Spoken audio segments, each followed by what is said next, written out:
2025ஆம் ஆண்டின் துவக்கத்தில் சட்டமன்ற தேர்தலை சந்திக்க இருக்கிறது டெல்லி. அங்கு ஆம் ஆத்மி, காங்கிரஸ், பாஜக என 3 தேசிய கட்சிகளும் ஆட்சியை பிடிக்க தீயென வேலை செய்து கொண்டிருக்கின்றன. குறிப்பாக இத்தேர்தலில் காங்கிரஸ் ஆம் ஆத்மி கூட்டணி உடைந்தது பெரும் பேசு பொருளாக மாறி இருக்கிறது. 2024 பாராளுமன்ற தேர்தலில் பாஜகவை வீழ்த்த கருத்து வேறுபாடுகளின் மறந்து எதிரெதிர் துருவங்களாக இருந்த ஆம் ஆத்மியும் காங்கிரசும் கைகோர்த்தன. இப்போது டெல்லி சட்டமன்ற தேர்தல் நெருங்கி கொண்டிருக்கும் வேளையில் இரு கட்சிகளும் கூட்டணி முறித்து கொண்டிருக்கின்றன. நவம்பர் கடைசி வாரத்தில் டெல்லி காங்கிரஸ் கமிட்டியின் தலைவர் தேவேந்திர யாதவ் இத்தேர்தல் 70 தொகுதிகளும் நாங்கள் தனித்து போட்டியிடுகிறோம். தேர்தல் முடிந்த பிறகு முதல்வர் யார் என்பது தொடர்பாக கட்சி முடிவு செய்யும் என தெரிவித்தார். டிசம்பர் 1ஆம் தேதி அன்று ஆம் ஆத்மியின் ஒருங்கிணைப்பாளர் அரவிந்த் கெஜ்ரிவாலும் கூட்டணி இல்லை என்பதை உறுதிப்படுத்திவிட்டார்.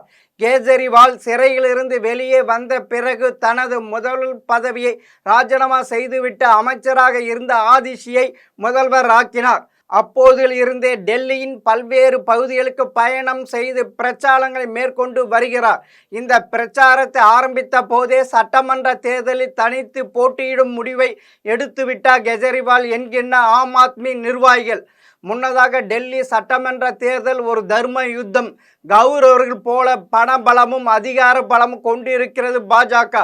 மக்களும் கடவுளும் பாண்டவர்களான எங்கள் பக்கமே நிற்கின்றனர், வெற்றி நமதே என பிரச்சார களத்தில் முழங்கி இருக்கிறார் கெஜ்ரிவால். இதுநாள் வரை பாஜகவை குறிவைத்து பிரச்சாரங்கள் செய்து வந்த கெஜ்ரிவால் இனி காங்கிரஸையும் தாக்கி பேசுவார் என எதிர்பார்க்கப்படுகிறது. ஏற்கனவே டில்லி காங்கிரஸ் கமிட்டி கெஜ்ரிவாலுக்கு எதிராக பல்வேறு கருத்துக்களை தெரிவித்து வருகிறது. 2024 பாராளுமன்ற தேர்தலில் பஞ்சாபில் தனித்து போட்டியிட்ட ஆம் ஆத்மியும் காங்கிரசும் டெல்லியில் கூட்டணி அமைத்தனர். மொத்தமுள்ள 7 தொகுதியில் 4 ஆம் ஆத்மியும் 3இல் காங்கிரசும் போட்டியிட்டன. ஆனால் 7 தொகுதியிலும் பாஜக வெற்றி பெற்றது.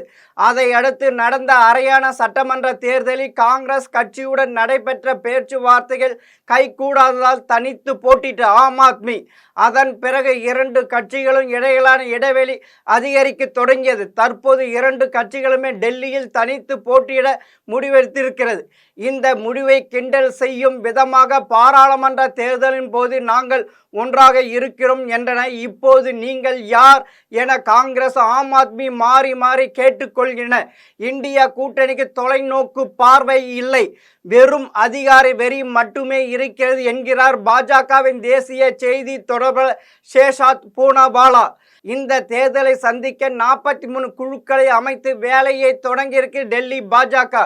கூட்டணி என்ற பெயரில் காங்கிரசும் ஆம் ஆத்மி அடிக்கும் கூத்துகளை மக்கள் பார்த்து கொண்டு இருக்கிறார்கள்.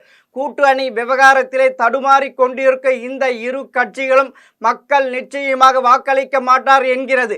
டில்லி அரசியல் பார்வையாளர்கள் எதிரெதிர் கொள்கையில் கொண்ட காங்கிரஸ் ஆம் ஆத்மியும் டெல்லி பாராளுமன்ற தேர்தல் ஓரணியில் சந்தித்தது அவர்களுக்கு பின்னடைவாக அமைந்தது. இதனால் சிதறிய வாக்குகள் பாஜகவுக்கு பிளஸாக அமைந்தது. அதனால் இந்த கூட்டணி முறிவு காங்கிரஸ் ஆம் ஆத்மிக்கு பெரும் பாதிப்புகளை உண்டாக்கி விடாது. குறிப்பாக ஆம் ஆத்மிக்கு இது பின்னடைவை ஏற்படுத்தாது.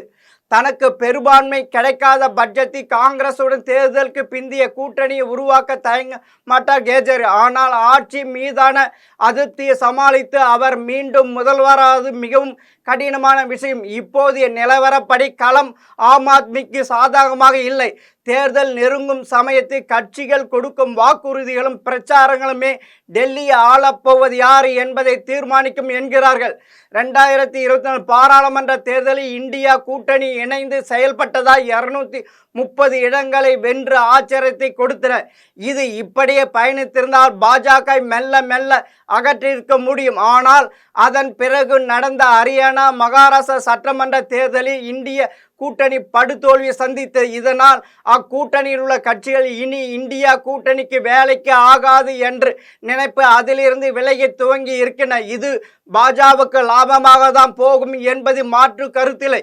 மீண்டும் இன்னொரு தகவலோடு சந்திக்கிறேன். வணக்கம்.